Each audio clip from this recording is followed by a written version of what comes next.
Pinuri ng mga netizen si Rochelle Barameda matapos nitong tukuyin at kumpirmahin ng nasabing nasa kote na suspect ay ang isa rin sa sinasabi nilang suspect sa pagpatay sa kanyang nakababatang kapatid na si Ruby Rose noong 2007.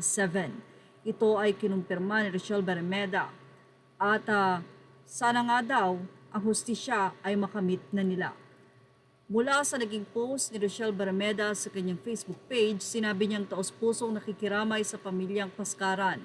Tulong-tulong tayo na magkaroon ng hustisya ang pagkamatay ng inyong ama.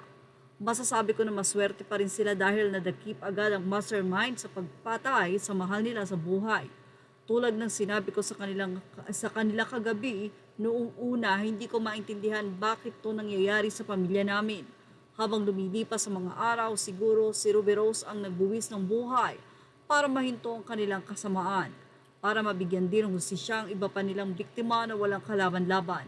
Hindi pa pala, sa tagal ng panahon, akala ko na nahimik na sila. Pinagpapasa Diyos na namin kung ano ang kahihinatnan ng kaso ni Ruby Rose. Siguro isa rin si Tatay Paskaran sa nagbuwis buhay para mabuksan ulit ang kaso ng kapatid ko at harapin niya ang iba't ibang kaso niya sa pangalang Victor Duenas at James Dwight. Hindi man sa kaso ng kapatid ko siya mapaparusahan sa kanyang masamang gawain. Lord, please, sana sa iba niyang biktima doon magkaroon ng katarungan ng kanyang mga pinapatay. Sana lumantad na muli ang mga kamag-anak ng pamilya nilang nabiktima ni Lope at pumunta na sa QCPD-CIDU para identify din na siya talaga si Lope Jimenez. Magtulungan tayong lahat para sa mahal natin sa buhay. Tayo lang ang daan para magkaroon sila ng hustisya at matahimik na ang kanilang kaluluwa.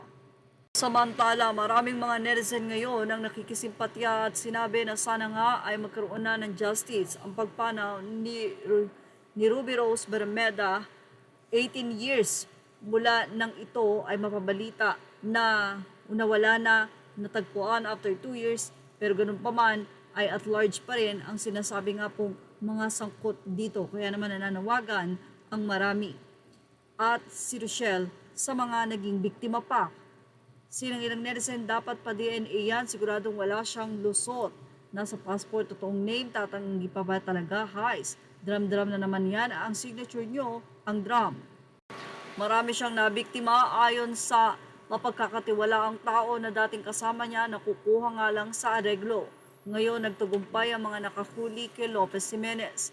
Kahit sa ibang pangalan, bakit may ID at passport siyang Lope Jimenez? Dahil yan ang tunay na pagkakakilanlan niya. Nasaan ang pamilya niya ngayon?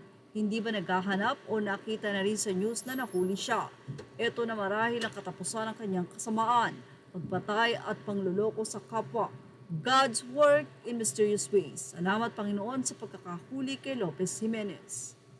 Sa ipa ng ilang netizen, naiisip kaya nila yan, yung impyerno, yung pagbabayad sa mga kasalanang ginawa nila.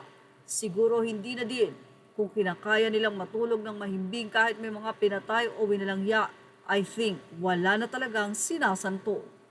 Images are all credit to the rightful owners. Dislike, share, and subscribe.